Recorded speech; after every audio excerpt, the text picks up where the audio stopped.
Bago magsimula ang video na ito, sana mag-subscribe kayo at follow sa aking channel, Breeder Adventures TV, para sa mga latest news at issue na nangyayari sa bansang Pilipinas. Maraming salamat po. Tila nagiging bangungot na kay Apollo Quiboloy ang mga patotoong sinasabi ni Brother Eli Soriano sa kanya, at sa pinapangunahan niyang samahan.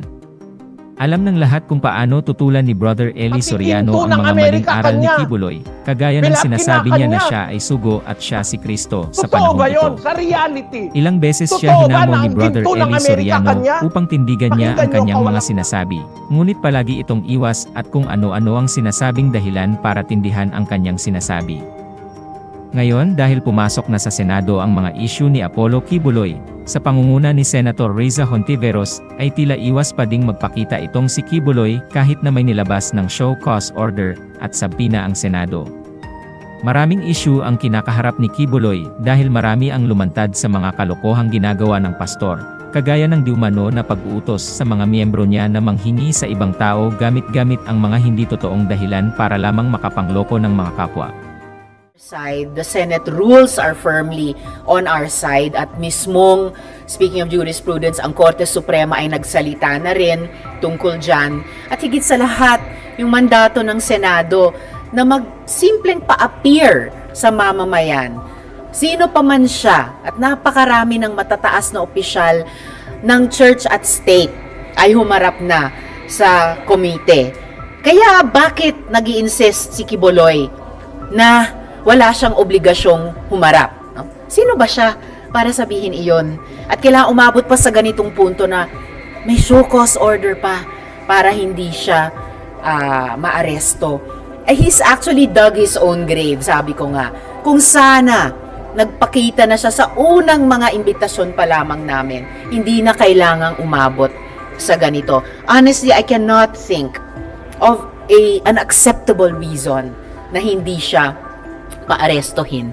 Lalo na kung mananatili siyang magsabing he sees no reason to honor the Senate's invitation or subpoena or show cause order. Pag sinabi niya yon ulit, dahil sinabi na rin niya dati, that really shows the highest disrespect for the Senate as an institution, na ibang mga institusyon ng gobyerno at iba't ibang mga mamamayan ay nagpakita na ng respeto dati. Siya yung pinakawalang respeto sa nakita ko pa sa tanang buhay kong nagtrabaho dito sa Senado.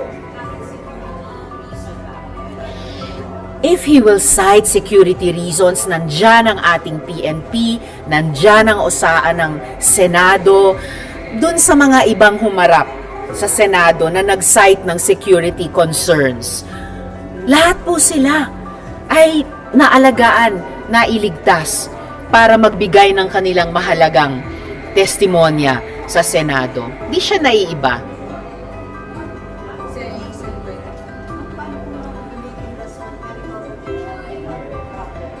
Ang medical condition po ay unfortunately isa sa pinakagasgas na ginagamit na dahilan to the detriment ng ating mga kababayan. May totoong mga medical condition ginagamit ng mga taong ayaw humarap ng maayos. Well, hindi ko mapipigilan kung gusto niyang gamitin yung dahilang iyon, pero again, I don't think it would be an acceptable cause para hindi i-honor at magpakita ng respeto sa Senado.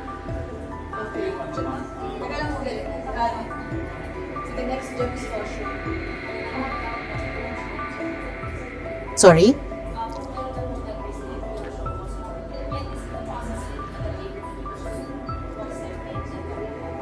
Well, it's a possibility that they would refuse, pero going by precedent, ni-receive naman nila yung naunang subpoena ng Senado. So, I don't see any reason they should not accept yung show cause order. Natanggap na ba ang show cause order?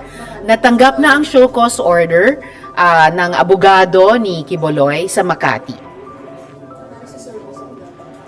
Pero isi-serve pa rin ito sa kanyang address sa Davao.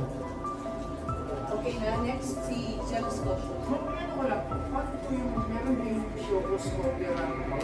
Oh. Coordination po ba sa House of Pag-serve? Sino po? Paano po ba yung I don't think matter ito ng unahan at walang koordinasyon. Fundamentally dahil ang investigasyon ng Senado ay tungkol sa mga reklamo laban kay Quiboloy na mga inabuso niyang mga babae at minor de edad at ibang mga individual pa para sa iba't ibang alleged offenses na kapag maging finding ng komite at subject ng recommendation ay ipapailalim namin dun sa rekomendasyon kaugnay ng mga batas natin on yung consent lalo na sa mga secretive religious organizations, mga posibleng amyenda sa mga batas paggawa natin lalo na sa mga walang employee-employee relationship, pumapasok bilang volunteer di umano pero nalalabag ang mga labor sa occupational safety and health standards at pati yung mga batas natin kaugnay ng human trafficking. Sorry, nalimutan ko yung isang bahagi ng tanong nyo. Yeah, yes. At yung Okay. Ang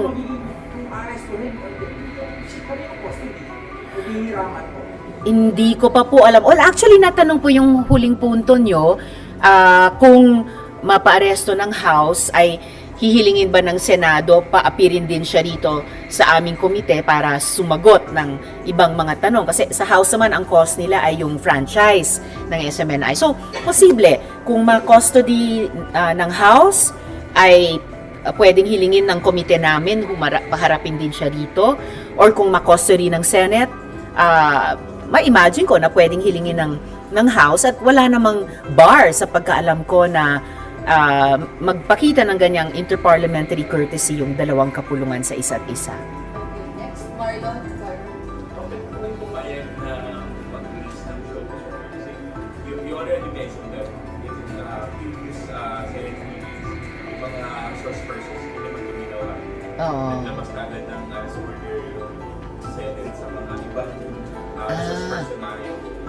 And is this a response to the concern of Senator Robby and other senators na bigyan ng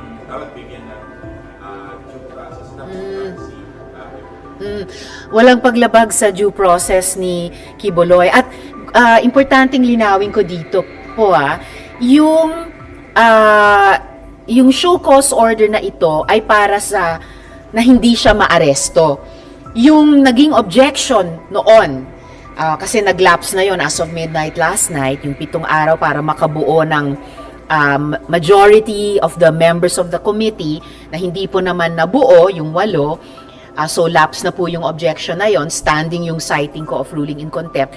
Yung unang hinihiling sana at yung unang naging in a way related sa objection, gusto sana nila na may show cause order dun sa contempt.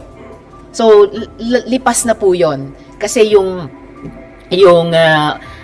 objection nga ay kumbaga nag-fail na kasi hindi nakabuo ng majority. Ito pong kasalukuyang show cause order, ito yung show cause order na mayroon na pinirmahan namin ni SP ay show cause order para hindi siya maaresto. So it's a further stage na. Hindi na yung gusto sanang show cause order for the contempt, wala na po yon kasi nag-fail yung objection about that. Ito po ay show cause order para hindi siya maaresto. Ano pa yung isang bahagi ng tanong mo? Yung previous kasi, Yes. Okay. Okay. Okay po. Pinaalalahanan po kami sa Senado na nagkaroon ng ruling ang Korte Suprema a couple of weeks ago na pinaalalahanan na bago magkaroon ng arrest, mayroong parang prior half step na show cause order so as not to be subject of arrest. So pinapakita nito yung talagang pagiging tapat ng Senado sa pagsunod at pag-enforce din ng aming mga rules. So, inoobliga namin ang aming mga sarili, sundin ang aming mga rules in like fashion, to the same degree. Obligado din ang mamamayan na tawag nito, kilalanin din at mag-comply sa rules ng Senado, gaya ng ginawa ng napakarami ng tao bago ni Quiboloy. Hindi siya nakikita na part of your plan to stall the hearing or to stall the issuance of arrest warrant against. Not at all, kasi ang object nga ng show cause order at yung arrest ay para paapirin na siya sa hearing. And again, related dun sa naunang tanong, unahan ba ito? Hindi rin kasi, halimbawa, meron na rin na unsealed na warrant sa US, sa California, for not one, not two, but half dozen na mga charges na mabibigat ang bawat isa. So, kaya nagiging posible na rin na ilagay sa red list ng Interpol. Bukod pa po sa pagkalista ni Quiboloy sa most wanted list ng FBI. Dito, naghain na ang DOJ ng 2 kaso laban sa kanya for human trafficking at saka for child abuse. Meron pang ang pending case on rape na on appeal pa sa DOJ. So, kumbaga, on different fronts, mukhang nagko-converge na yung mga landas, hindi lang ng iba't ibang bansa, pero iba't ibang institusyon dito sa atin na singilin talaga yung accountability niya according to each one's own rules. Okay, next, Ma'am, dito sa rally kagabi ng mga KOJC supporters na dinaluhan nila dati pa ako ng Duterte at kapapan ng mga senador si Bongo at Ivan de la Rosa. Sa tingin mo ba, anyway, maka-apekto ba sa pag-usig kay Ginoong Quiboloy? Yung mga ganong mga pag-ulos? Hindi po makaapekto kahit pa yung pag-appear doon ni Duterte at ni VP Duterte. Lalong nagtataka ang tao siguro, ako nagtataka, bakit nag-effort pa silang dalawa na dumepensa sa isang tao na akusado sa mga napakaseryoso at mabibigat na offenses laban sa mga pinaka-vulnerable sa ating lipunan. Mga batang pinilit ni Quiboloy maglimos, mga OFW na kinuha sa kanila yung remittances nila, hindi na umabot sa mga pamilya, nawalan pa ng bahay, ang katulad ni Miss Renita dahil di na mabayaran ang mortgage. Yung mga babae na paulit-ulit na ginagahasa, alang-alang sa appointed son of God.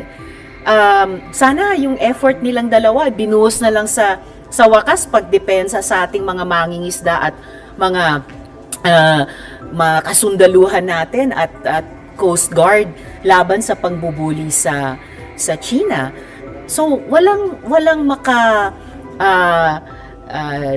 redirect or walang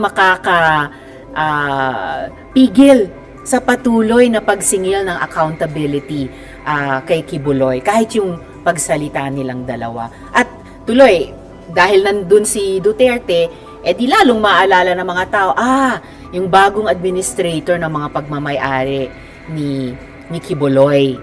So lalong naging mas klaro pa na intertwine talaga ang fortunes nilang dalawa. Kasi kung ikaw, may pagmamay-ari ka, mag-appoint ka ng administrator, ibig sabihin, hindi mo na kayang i-administer ng sarili mo. And syempre, hindi mo ipapasa kamay sa kahit sino na lang. Somebody na may alam at may malasakit din sa mga pagmamay-ari mo. So, Next, is our Pinaglabas ka ng sarili ng video kahapon. Before the rally kahapon, she was acting on yung Senate investigation is more of a political event. Dahil wala naman daw yung police station, just like what the underlying ano naging dating sa inyo, especially coming from the second highest precisely. At ang second highest ranking official of the land, dapat nagpe-pay attention sa mga statement at hearing bago nila komentan. Dahil klarong-klaro yung opening statement ko sa pinaka-recent hearing, no fewer than 3 ang lumilitaw na areas for corrective legislation.